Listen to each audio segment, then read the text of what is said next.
I'm Sarah Wilson and you're listening to the Roots and All podcast. I'm here to help you get growing. Join me as I explore everything plant related both indoors and out and provide the information you need to create your perfect green environment. Hello and welcome to this week's episode of the podcast.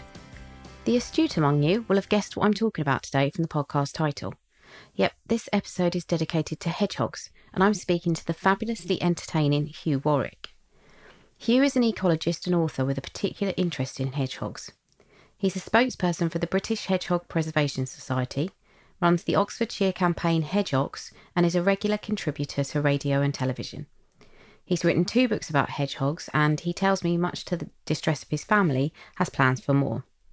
Just a word of warning, if you have young ears listening, there is an F-bomb or 2 in the interview. So get comfortable and prepare to enjoy Hugh's enthusiasm and passion for hedgehogs. I've read some alarming statistics about hedgehog populations recently, so can you give me a brief overview of the current plight of our hedgehogs and why is it that they're having such a difficult time? Wow. Okay, so we start with a nice and simple question. And as you said, we've got a 2.5-hour slot to fill, so that should just about give us enough time to cope with the first question. Excellent. Okay, so I work with the British Hedgehog Preservation Society and the People's Trust for Endangered Species, and we run a campaign called Hedgehog Street, more of which I'm sure later. And as part of the work we do for Hedgehog Street, every 2 years we produce the State of Britain's Hedgehogs report. And this particular report gives an overview of what we know of population changes for hedgehogs. And over time, we have become more and more robust with our statistics. So to begin with, it was a bit vague. We think there is a 25% decline in the last 10 years type of thing. Now, for the 2018 report, we were able to say with quite a degree of certainty that urban populations had declined by 30% since the turn of the century. So that's just 17 years worth of data. Mm-hmm. And rural populations are down by around 50%. But in some areas, one of the ecologists working on it described the hedgehog populations in rural landscapes as being in complete freefall. Mm. Now, that is just since the turn of the century. We've got these sorts of figures of decline. There are some made-up figures which will appear in the press. And this is an interesting thing. We don't know how many hedgehogs there are, but what we do have are ways of monitoring population change. So it is frustrating because what I'd like to be able to say is there are 794,368 hedgehogs in the country, and tomorrow there will be fewer. But we don't know that. What we do know is that the percentage change. We have a number of different measures which we use, different survey techniques we use. Mammals on roads is a very unfortunate but very effective tool for assessing hedgehog population change, and it's literally counting the numbers of dead hedgehogs. Hedgehogs aren't getting cleverer. No. Okay, they aren't learning how to cross the roads. The reason we see fewer dead hedgehogs on the roads is because there are fewer hedgehogs out there. Yeah. So we're getting these population declines measured, but there's a figure of 30 odd million hedgehogs for the 1950s, which is completely made up. Right. But I've done literally hundreds of talks around the country. I started off my talking career with the Women's Institute, mainly because I have a strong passion for good cake. And I've done loads of talks. And talking to people who are much older than me is absolutely eye-opening. And you get an idea of how populations of hedgehogs have changed in a purely anecdotal way. Mm-hmm.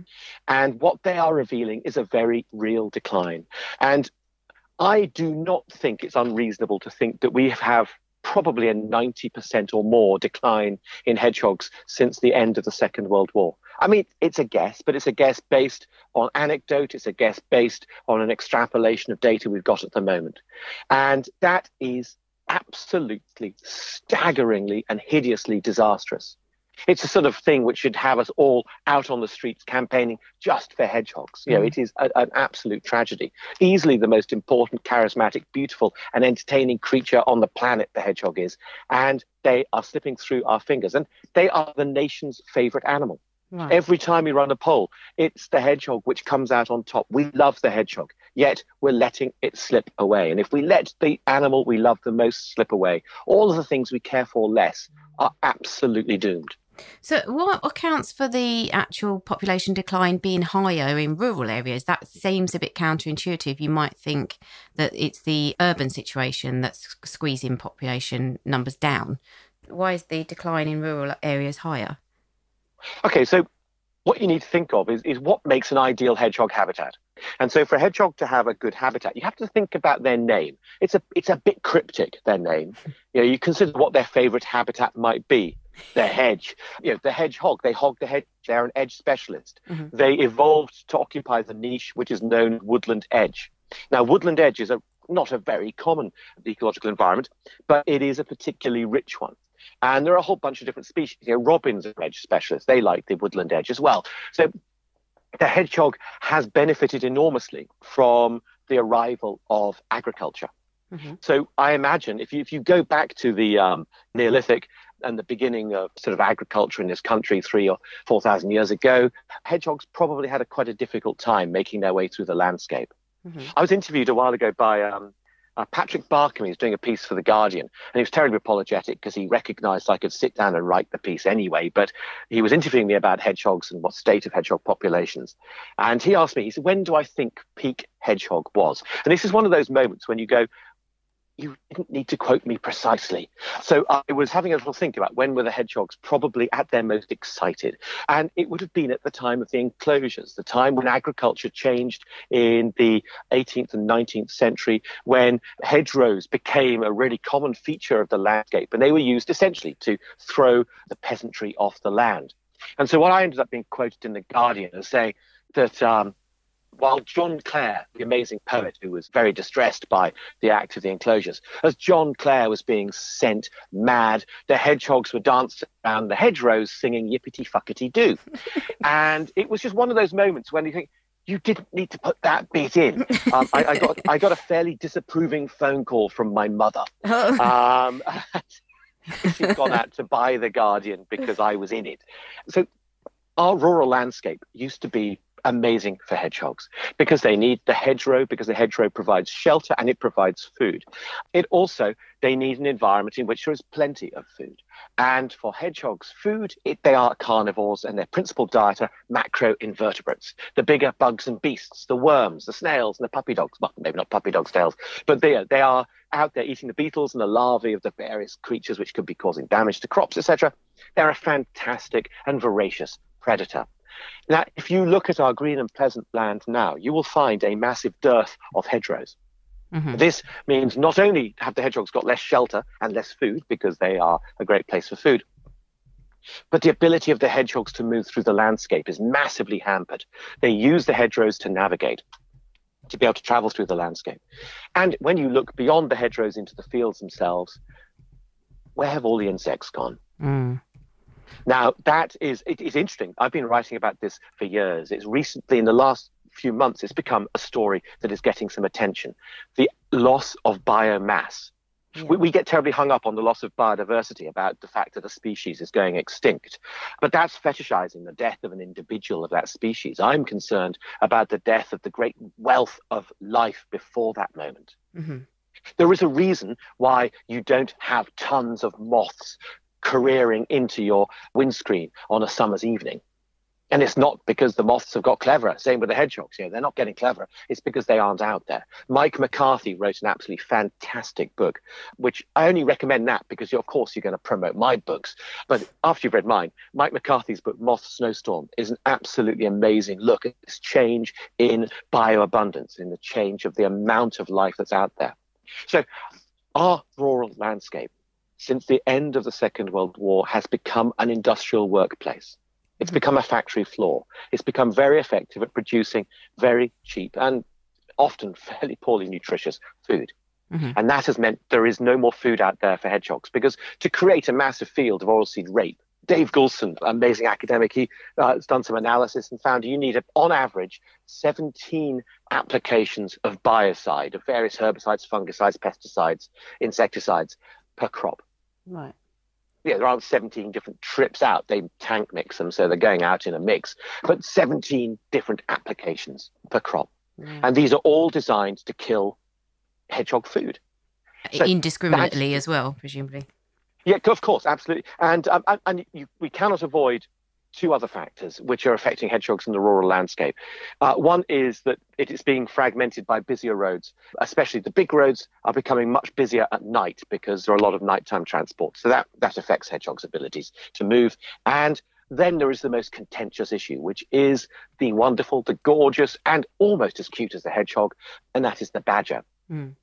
Now, I'm always wary of getting drawn onto this because there's a lot of people who want to find excuses to kill badgers. Yeah. Every now and then somebody says, those conservationists, they're just hiding the secret. We know the secret. The secret is that it's badgers what did it. Well, badgers will eat hedgehogs. I know this. I mean, I'm in the unfortunate position of being able to say with a relatively straight face that while I was radio tracking hedgehogs in Devon and I pushed my way into the undergrowth, I found a badger eating my little Willie. Now, what I learned from that was it's quite important to name your hedgehogs sensibly, but it's also quite important to recognize that badgers are a natural predator of the hedgehog. That's always been the case. Badgers always eat hedgehogs. Their claws are longer than hedgehog spines. They're strong enough to open up a rolled up hedgehog. Mm-hmm. But does this mean that the badger has an impact on the hedgehog on a population level?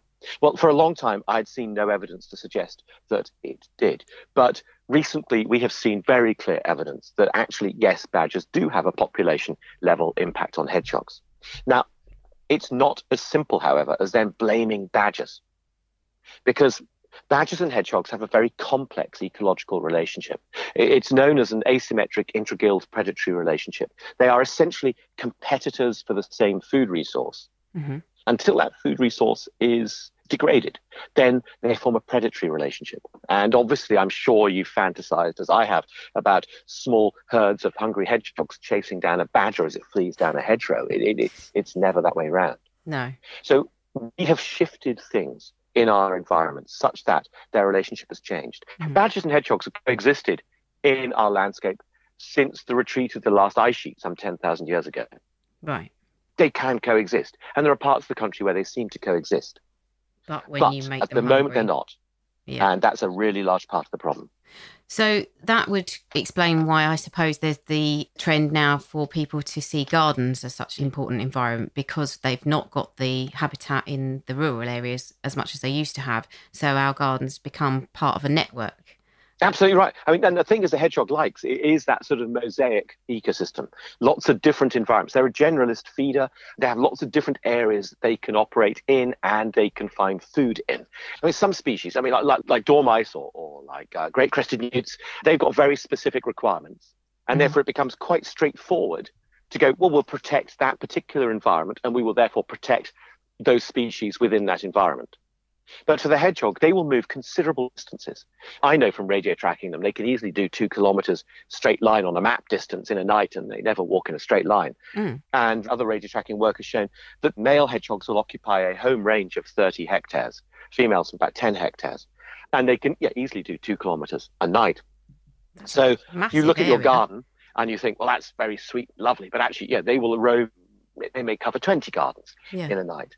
And this is the sort of patchwork habitat that we used to have in our wider rural landscape. But that has disappeared largely. So you're absolutely right. Our gardens have become hedgehog central. Yeah. And you mentioned to me in your email that at this time of the year, we should be prepping our gardens ready for the emergence of the hedgehogs. And part of that, you also sent me a link to a video, which I will put on social media and in the show notes.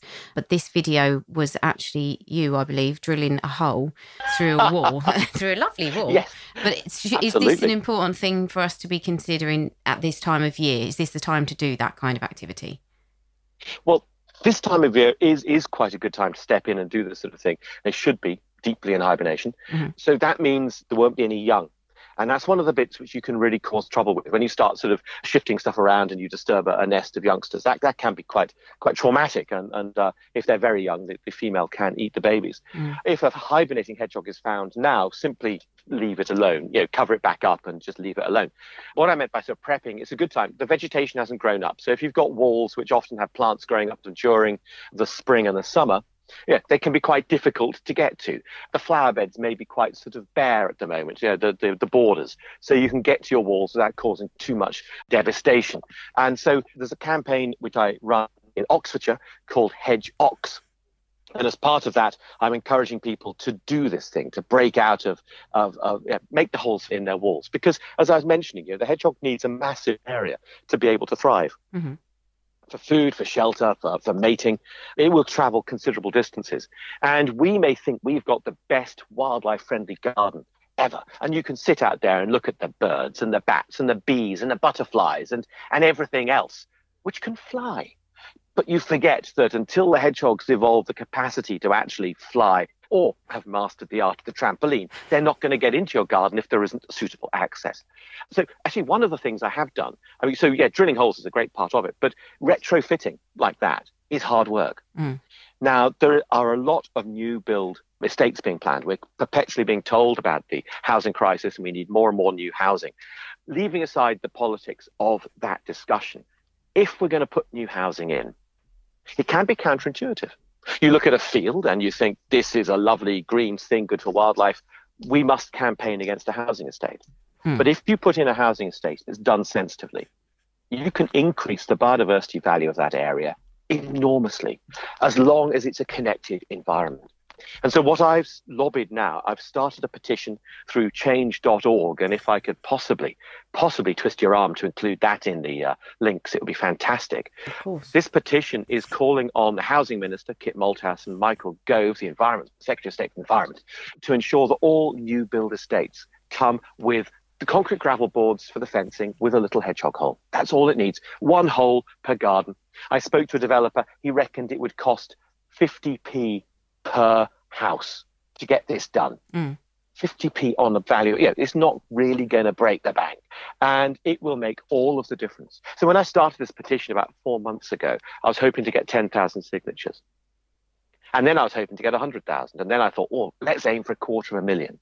Just this morning, it crested 450,000 signatures. That's fantastic. And if we can get this small change done, obviously, it's not just hedgehogs that are going to benefit. And obviously, once you've got developers thinking about this wildlife value of connecting the gardens up, put a back brick in, put a swift box up, put a few other little bits and pieces in there. Make sure that your design of the new housing estate incorporates wildlife. Yeah. And then we all benefit. We truly, truly benefit when we have contact with nature. It does us good. Yeah. It's such a no-brainer as well and such a low-cost thing. People, I guess, may be concerned that there are going to be holes in their fences. How high does the hole need to be and how wide? Okay, so we say that the hole should be about 13 centimetres across. The drill bit I'm using in that video is 127 millimetres. We use a CD case as the basic sort of template for the size. Now, I've talked about this for years, and I've come across 3 groups of people who've got reasonably good grounds for concern. Mm-hmm. I've met 2 people over that time who have got small tortoises, and they have made their gardens tortoise-proof. Right. That's not going to run with having hedgehog holes. I met somebody with a miniature dachshund.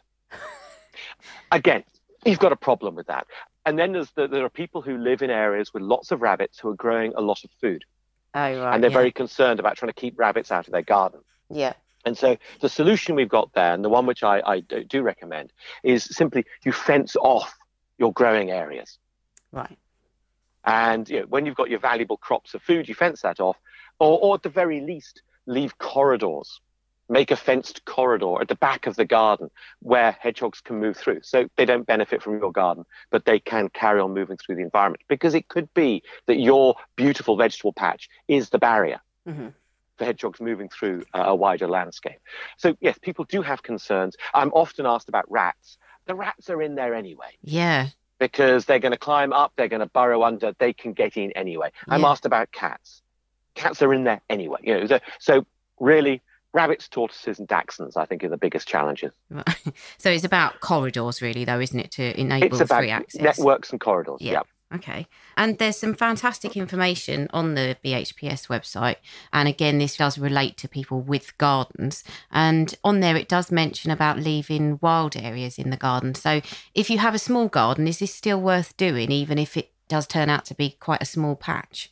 The thing about leaving a wild patch and creating some sort of hedgehog habitat, if it's a small garden, then no, don't turn over your tiny patch to brambles. It's just not going to work. But do look at what other things you can offer. Mm-hmm. So your wild patch could consist of just a small pile of logs with a space inside the pile of logs, which a hedgehog could use as a nesting site. A log pile. Why would you want a log pile? Well, logs rot, and the rot attracts insect life, which feeds on it, which lays eggs, which turn into larvae, which hedgehogs eat. Mm-hmm. You're creating part of a system. The same with a small compost heap. It provides warmth, it attracts the invertebrates, it provides a shelter for hedgehogs, and it provides a food source for hedgehogs. So you don't need to give over your small and precious patch to brambles. You can do a few small things. And the Hedgehog Street website, the British Hedgehog Preservation Society website have got loads of material. There are loads of free information to download, guiding you with planting tips, about designs for different hedgehog feeding stations, about things you can do. If you've got a pond, you see, the other thing is, don't just look at the positive things, look at the negative things and then fix them. Mm-hmm. If you've got a pond, make sure that the hedgehogs can get out of it. Yeah. Because hedgehogs can swim, but Mm-hmm. just not forever. So especially if you bought a pond and sort of sunk it in the ground, it could have quite steep sides. If there is no way for the hedgehog to get out, it will drown. Yeah. Okay. So make sure there's a ramp or a little beach area. And that benefits, again, so much other wildlife too. Hedgehogs need water. Last summer was desperate for hedgehogs. Mm. And water was absolutely crucial for them, because water, not just for them to drink, but water provides a source of life for the invertebrates that the hedgehogs need to eat. Mm-hmm. And should we be leaving water out if we have another drought? Yes. So a shallow dish of water, absolutely crucial. Okay. And I notice also that it recommends you don't leave milk out. And I know that has been causing problems even still in this day and age. Can you just explain why milk isn't a good idea for them? It is a complicated thing in the sense that hedgehogs will drink milk, but hedgehogs are lactose intolerant and it can make them very poorly. Mm-hmm. So the really big problem is that hedgehogs don't know that they're lactose intolerant. So yes, when they've got this fatty, protein-rich, sweet liquid, they will go for it. Mm. They will drink it, but do not ever put it out for them. This comes from, there's an old myth that hedgehogs would steal milk from recumbent cows. Right. The hedgehogs out in the field would be thieving milk from cows. And that's where this whole story came from, that's how you best look after hedgehogs, is to give them this. The point is, a hedgehog's sharp little teeth designed for catching slugs and the large teeth of a cow are not a good match. And so, no, a hedgehog is never going to latch on to a cow, but they might lick up spillage and then they might be seen doing that. So therefore, it goes into the folk memory that's what they like. To drink, they need water. To eat, they need meat. Okay. And is it worth putting supplementary food out? Should we be doing that, or is there no need? I think it's really valuable to put out food for hedgehogs on two different levels. One, because with the best will in the world, our suburban environment isn't as rich with macroinvertebrates as we would like it to be. But the second one is, hedgehogs will tend to come to your garden and they will tend to feed in the borders. Right. They will tend to keep themselves to the edge because that is their natural regime, is to go to the edge. Mm-hmm. And to get the benefit for us of having a hedgehog in our garden, it's all well and good seeing a dropping on the lawn and going, oh, that's hedgehog poo. That's great. But actually seeing the hedgehog is a whole different thing. Mm. So putting food out for the hedgehogs in a place where you can see them gives so much benefit, and it gives that inspiration and that encouragement to keep on doing it. I mean, I live right on an oak woodland edge and I've never ever seen one, not even a little bit of poo. So sadly, I'm not sure I've got them, but I've got dogs and cats. I mean, is that a deterrent to them? It depends what sort of dogs they are. I mean, there are nice dogs and there are nasty dogs. I'm sure yours are lovely. Also, do you spend much time out in your garden at night? Remember, they are nocturnal and they might be using your garden at 2:00 in the morning. Yeah, no, I don't actually. And I try not to let the dogs out too late because we've got foxes that come in regularly. Okay. So I tend not to try, disturb them if I can avoid it.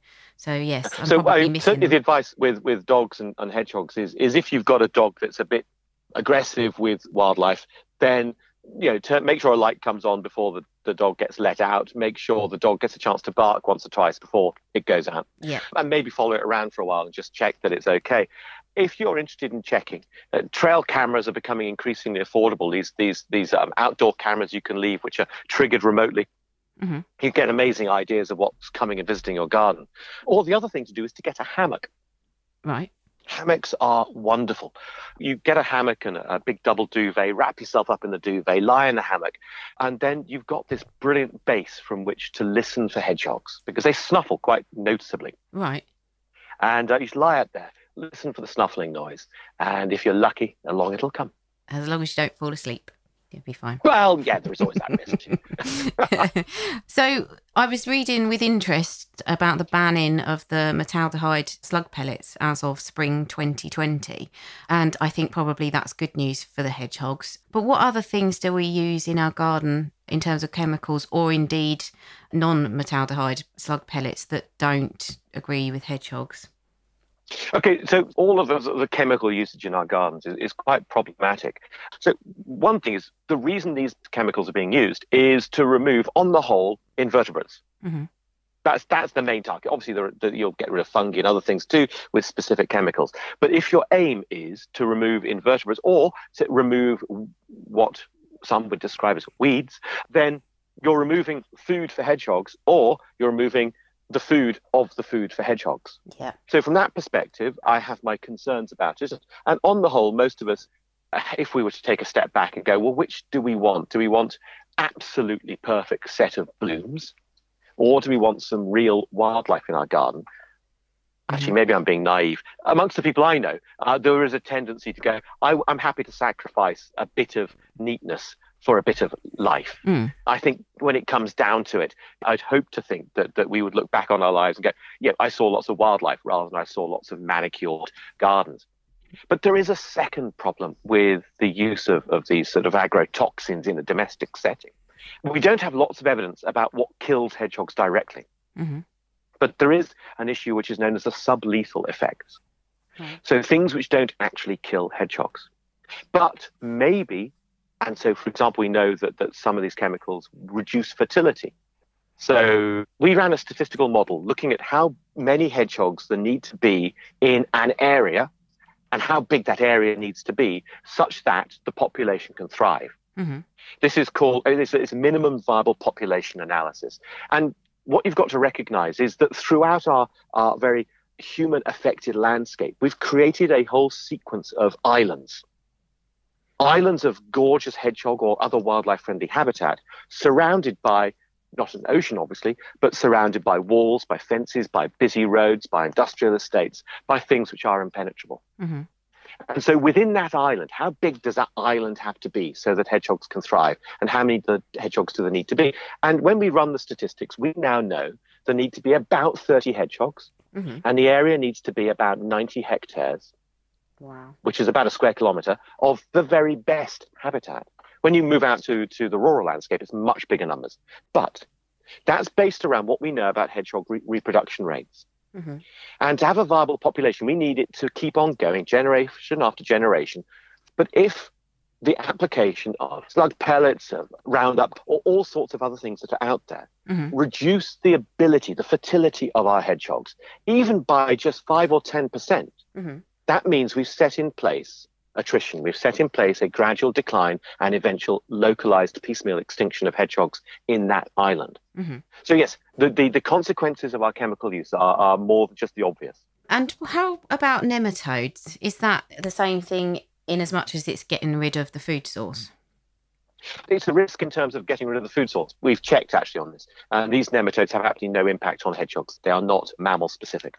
I was also reading on the website about what you should do if you find an injured hedgehog or one that's out during the day. So is it true that if you see one during the day that it's not right and you need to get help for it?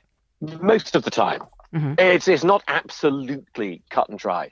If you see a hedgehog which is very obviously going from place A to place B, and it's got a mission in mind, especially if there has been a sudden downpour of rain, or maybe some people have been doing some building work, or lots of people have been gardening. If you have that sort of environment, situation going on, and a hedgehog is going from one side of the garden to the other side of the garden, and it looks big, it looks healthy. Most people who spend time in gardens have got some idea about what healthy and unhealthy wildlife looks like. You can tell when something's not quite right. If it looks okay and it's just on its way, leave it alone. However, hedgehogs do not sunbathe, right? If they are well. It's simply as simple as that. They simply do not sunbathe. And so Hedgehogs will appear to sunbathe if they've got hypothermia. Right. And hedgehogs will not stand still in the garden if they're well. And they will not look like they're drunk if they're well. Mm-hmm. And if they are covered in ticks or even just a few ticks on them and you can see them, again, this can be an indicator because ill animals have more parasites internally and externally. Mm-hmm. So in each of those instances, if you see a hedgehog which looks peaky, which looks small, especially coming towards the end of the year, mm-hmm. so in the autumn and it looks very little, weighing less than 500 or so grams, it will need to be looked after, fattened up to be released into the wild. Now, the British Hedgehog Preservation Society has got an emergency phone number on their website. Get in touch with them. They can direct you to the local hedgehog rescue centre. And if there isn't a local rescue centre, then you'll need to find your local vet, get the hedgehogs taken along there. And cardboard boxes are your friend. Right. Because hedgehogs can have quite wet feces. So get some newspaper, put it in the bottom of a cardboard box, put the hedgehog in the box, keep the hedgehog warm. Mm-hmm. So you can make a hot water bottle for hedgehogs using an old drinks bottle with warm water in it. Give the hedgehog some food and water. A jam jar lid is a useful way of doing this because it's not too high-lipped. The hedgehogs can get in there, so some meaty pet food and a saucer for a little jam jar lid of water, and stick in a towel or something that you are happy to wash to high temperature so it can roll itself around in that. They can be very, very messy eaters, just as a warning. And put the lid on the box because they can climb out. And then what they will do is they will hide under the heaviest and most immovable bit of object in your kitchen, if that's where it is. They will do that because they're malicious. They don't want our help. Do they bite?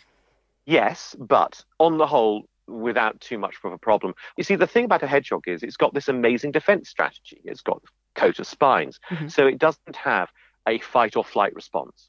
Most wildlife, when you get close to it, either runs away or tries to bite you. Mm-hmm. But the hedgehog doesn't. It rolls up into a ball. Now, if you really piss off a hedgehog, it will have a go. The only time I've been bitten, and I've handled hundreds of hedgehogs, was an American TV crew was doing an interview with me, and they wanted to get an image of me with the hedgehog so close to my face.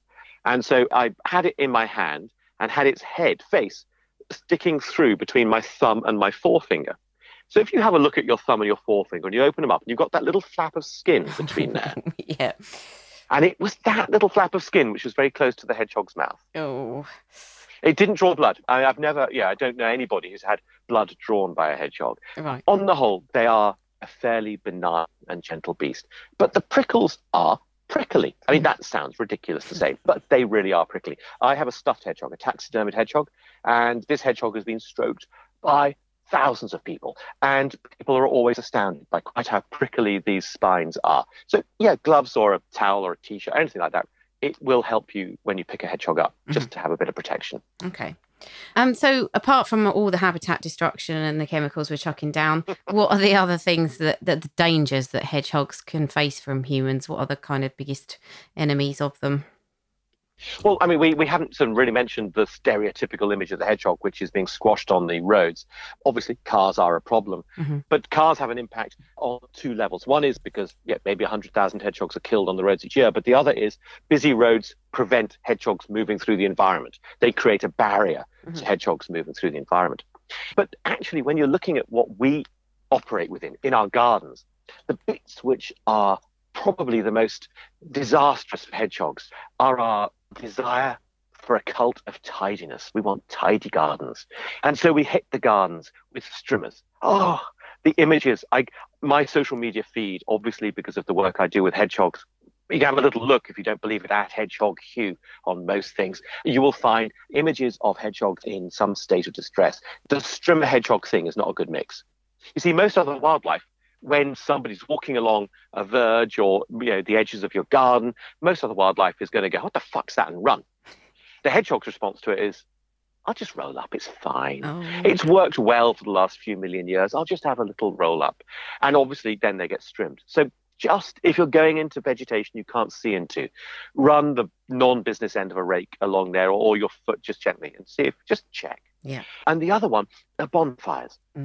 If you want to create the perfect hedgehog home, let me describe it to you. You get some dried leaves, okay, and you make a big pile of dried leaves, and then you put some twigs around the dried leaves. It's a pyramid shape is good. And then you put some bigger bits of wood around those twigs. And then you get some bigger bits of wood on top of those. You create this wonderful shelter. And obviously you've created the perfect bonfire. Hedgehogs do not recognize that as a potentially lethal place to go. They will go into it because it's a really lovely hedgehog home. Build them hedgehog homes by all means, just like that, but don't set fire to them. If you are building a bonfire, try to build the bonfire on the day you are lighting it. Yeah. Because then the hedgehogs are nocturnal, obviously, they will be sleeping during the day. You can then light the fire without worrying. Yeah. If you've had to build it beforehand, this is, again, the non-business end of the rake. Stick it underneath the bonfire, lever it up. Have a look, see what's in there. More than just hedgehogs take shelter in places like this. See what you can save. Very wise words. So you mentioned your petition. If people want to find out more information or they want to help out even with hedgehog preservation, what are the most important things they can do right now? How can they help? Well, right now, I would say if they're listening to the podcast at home, go online, go to change.org, search for the hedgehog petition. That's a good start. Look for Hedgehog Street. Our campaign is one which we started with some relatively small targets for success. And I think now over 50,000 households have signed up as hedgehog champions. Get on to the Hedgehog Street. Begin to talk to your neighbours. Find out if they're interested in hedgehogs too. See about making a hole between your gardens. Get your neighbours to talk to their neighbours. I know this can be very, very un-English sometimes, but do it. Be brave. Talk to your neighbours. I have been to hedgehog street parties. Wow. Hedgehog bunting is quite a thing. Hedgehog cakes are wonderful. All of these things bring your community together around our shared love of hedgehogs. Well, what a fantastic ambassador Hugh is for hedgehogs. Many, many thanks to him for his immense knowledge. It was a real joy to speak with him. And please do check out the various links Hugh suggested, and I'll put a link to all of these in the show notes, plus a supporting blog post on my website. And do pick up a copy of one or both of Hugh's books if you'd like to find out more about his work, and also check out his website www.hughwarwick.com. Don't forget, if you like the podcast, please rate and review it in iTunes. Go to my website to sign up for my newsletter, and if you want to be a Roots and All hero, check out my Patreon or GoFundMe, where you can help to support my work by making a one-off donation, or you can become a subscriber. So thanks for listening, and I'll catch you all next Tuesday.